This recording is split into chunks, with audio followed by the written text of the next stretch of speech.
नमस्कार दोस्तों, मैं हूं आपका दोस्त, आपका साथी हेमंत मोहन।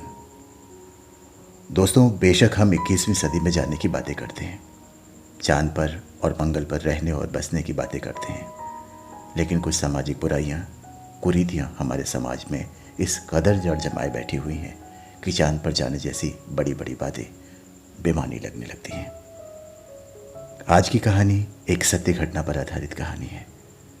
इस कहानी को आप ज़रूर सुनें और स्वयं से सवाल करें कि क्या हम वाकई चांद पर जाने के अधिकारी हैं। आज की कहानी का शीर्षक है एक बेटी का अंतिम पत्र। कहानी के लेखक हैं बंजारी धाम गाडरवारा, नरसिंहपुर, मध्य प्रदेश के मशहूर रचनाकार डॉक्टर सुशील शर्मा। तो आइए सुने तेरी मेरी कहानी में एक बेटी का अंतिम पत्र।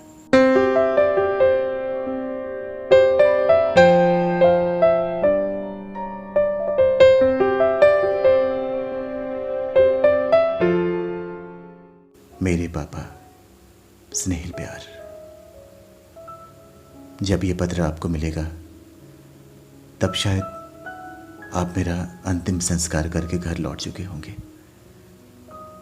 आप अपने इस लाडो के लिए आंसू बहा रहे होंगे, किंतु अब कुछ नहीं हो सकता।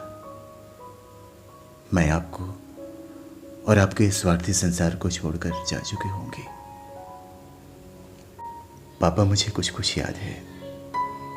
जब मैं छोटी थी और बीमार पड़ती थी तो आप मुझे रात भर अपने कंधे पर लेकर टहलते रहते थे। मुझे माँ की गोद से ज़्यादा अच्छा आपकी गोदी में लगता था। आपने ही मेरा नाम पापा का बेटा रखा था। मैं शुरू से ही आपके जैसा बनना चाहती थी। आपके जैसा चलना, आपके जैसे कपड़े, आपकी हर स्टाइल में नकल करती थी और सबसे कहती थी मुझे छोटे पापा कहो। घर में सब मुझे आपका चम्मच कहते थे, जिससे मैं अपने आप को बहुत गौरवान्वित महसूस करती थी। और क्यों न करती, मेरा अस्तित्व, मेरा शरीर सब आपका ही तो प्रतिरूप था। सभी रिश्तेदार मुझे परशुराम का अवतार कहते थे, जिन्होंने पिता की आज्ञा पर माँ का शीश काट लिया था। समय पंख लगाकर कब उड़ गया पता ही नहीं चला। दीदी अपने घर चली गई। मैंने सोचा था कि मैं शादी नहीं करूंगी और हमेशा आपके पास ही रहूंगी, आपकी सेवा करूंगी। लेकिन समाज, रिश्तेदार और आपकी इज्जत मेरे लिए अपनी जान से ज़्यादा प्यारी थी। आखिर आपकी लाडो को आपको छोड़कर जाना पड़ा। आपकी उस गुड़िया को आपने हमेशा के लिए छोड़ दिया, जो आपकी आंखों से एक पल भी ओझल होती थी तो आपकी सांसें रुक जाती थी। मुझे याद है कि मेरी विदाई के समय आप जानबूझकर चुप गए थे, मेरे सामने नहीं आए, क्योंकि आपको मालूम था कि मैं आपको छोड़कर नहीं जा सकती थी। भैया ने मुझे जबरदस्ती डोली में बिठाकर विदा किया। पापा, आपने अपनी हैसियत से ज्यादा उन राक्षसों को दिया, किंतु उनका पेट नहीं भरा। मैंने जो शारीरिक और मानसिक वेदनाएं झेली हैं, उन सबको मैं आपसे छुपाती रही ताकि आपको कष्ट ना हो। लेकिन जब सब कुछ असहनीय हो गया तब भैया ने आपको सब बातें बताई। मुझे मालूम है आपको शौक लगा था और कई दिनों तक आपने खाना पीना छोड़ दिया था। 1 माह पहले जब मैं वो नर्क छोड़कर आपके पास आई थी तो बहुत खुश थी कि मुझे उस नर्क से मुक्ति मिल जाएगी। मैं निर्णय करके आई थी कि अब वहां कभी नहीं जाऊंगी। आपसे बात भी हुई, आप मेरे निर्णय से सहमत भी दिख रहे थे, किंतु फिर समाज, परिवार और रिश्तेदारों की टीका टिप्पणी, आपकी और माँ की बेबसी भरी आंखें देखकर मैं समझ गई कि आपके स्नेह के बस कुछ चंद दिन ही मेरे पास शेष हैं।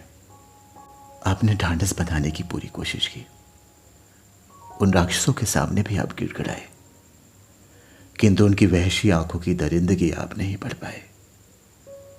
मैंने आपको समझाने की पूरी कोशिश की। मैंने आपसे कहा था, पापा, अगर इस बार आपने मुझे भेजा तो आप शायद ही मुझे जिंदा देख पाएंगे। तब आपने गुस्से में कहा था कि अगर तू मेरी औलाद है तो ससुराल से लाश बनकर ही बाहर निकलना, और आपने मेरी ओर पीठ कर ली थी। मैंने बहुत कोशिश की कि अंतिम बार आपका चेहरा देख सकूं, किंतु मैं उस सौभाग्य से वंचित रही। मुझे अपने से ज्यादा आपकी बेबसी पर दुख हो रहा था। मेरे कारण मेरे पापा की प्रतिष्ठा धूमिल हो, यह मैं कभी सहन नहीं कर सकती थी। मेरे पापा की प्रतिष्ठा मेरे लिए मेरे अस्तित्व से भी ज्यादा महत्वपूर्ण है। देखो पापा, देखो आपकी बेटी ने आपका वचन निभाया है। मेरे अंतिम संस्कार में आप रोना नहीं, क्योंकि इसमें ना आपका दोष है ना मेरा। ये तो होना ही था। पापा, आप हमेशा से मेरे हीरो रहे हैं और रहेंगे।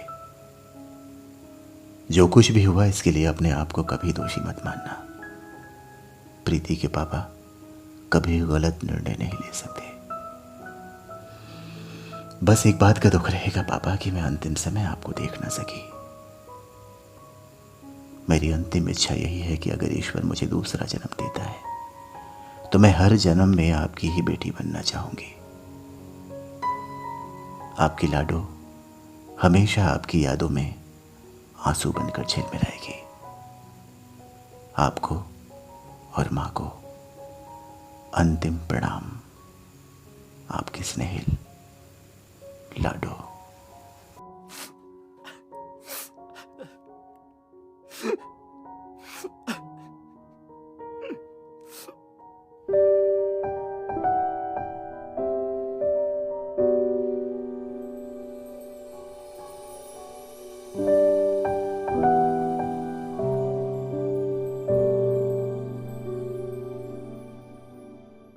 ओह, बेहद दुखद।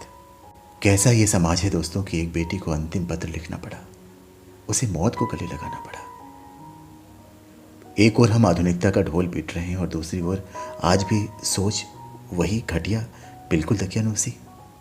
मित्रों, कहानी दुखांत है, इसलिए शायद आपको इसमें कोई संदेश भी ना दिखाई दे, लेकिन कहानी ने जो सवाल उठाए हैं उनका जवाब तो देना होगा। क्या दहेज का दानव कभी खत्म नहीं होगा? क्या बेटियों का कोई अपना घर नहीं होगा?